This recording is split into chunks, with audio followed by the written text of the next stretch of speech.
Kali ini kisah misteri tentang pengemudi ojek online alias ojol. Kisah horor ini dialami oleh tukang ojek baru yang bernama Bapak Joko. Beliau berusia 33 tahun, berasal dari daerah Prambanan, Yogyakarta. Kisah misteri ini berawal saat suatu malam dia mendapat orderan seorang penumpang wanita di wilayah Brebah, Sleman. Wanita itu ingin diantar ke kawasan Selokan Mataram, Babarsari, Depok. Ini benar-benar kisah misteri saya yang pertama. Waktu itu pukul 23.00. Sebenarnya saya mau tutup aplikasi karena sudah malam, capek juga. Namun akhirnya Joko menerima orderan dari wanita yang di aplikasinya bernama Dewi. Dia pun memacu motornya menuju titik penjemputan sesuai dengan aplikasi.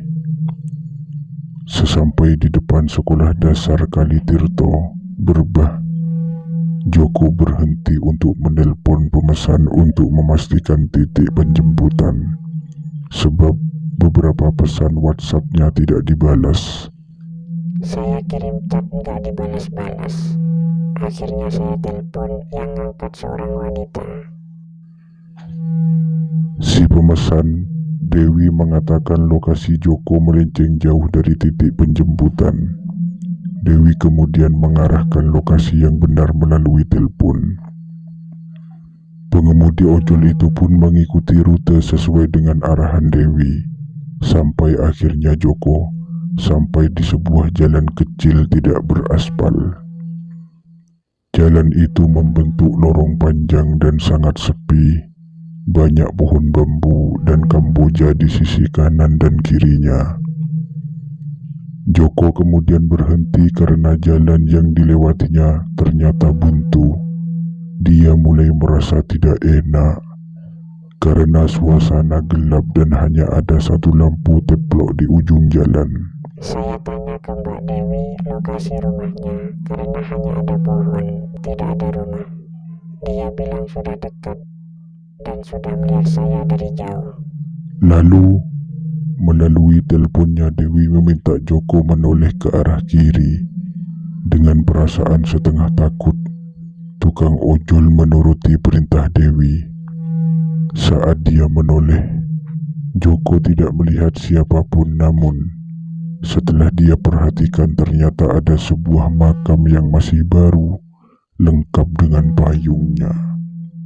Saat itu Joko menyadari bahwa dirinya ada di tengah kuburan. Sontak dia lari membabi buta, tidak peduli dengan sepeda motor dan ponselnya yang jatuh. Beruntung saya menemukan pintu kuburan. Saya terus berlari sampai akhirnya ketemu bapak-bapak di pos ronda. Lalu saya ceritakan semuanya. Awalnya Joko tidak berani kembali ke kuburan itu. Namun setelah warga menemani banyak dan membawa penerangan yang cukup, Joko bersedia. Saya sebenarnya mau ambil motor dan handphone itu paginya pas sudah terang saja. Tapi akhirnya saya ambil malam itu karena banyak warga yang menemani. Joko menambahkan si pemesan sudah membayar orderan melalui transaksi non-tunai sebesar Rp9.000. Saat dicek ternyata uang tersebut sudah masuk ke rekeningnya. Saya baru sadar kalau itu saat malam Jumat.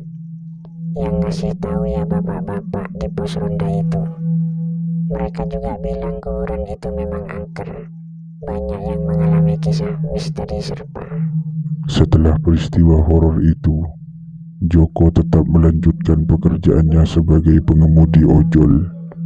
Dia bahkan mengaku setelah kejadian itu mendapat banyak orderan. Bukan hanya penumpang, tapi juga barang. Tapi kalau ada pesanan malam hari saya agak mikir. Apalagi kalau malam Jumat. Sekarang setiap malam Jumat saya pasti libur. Memilih untuk mendatangi pengajian saja.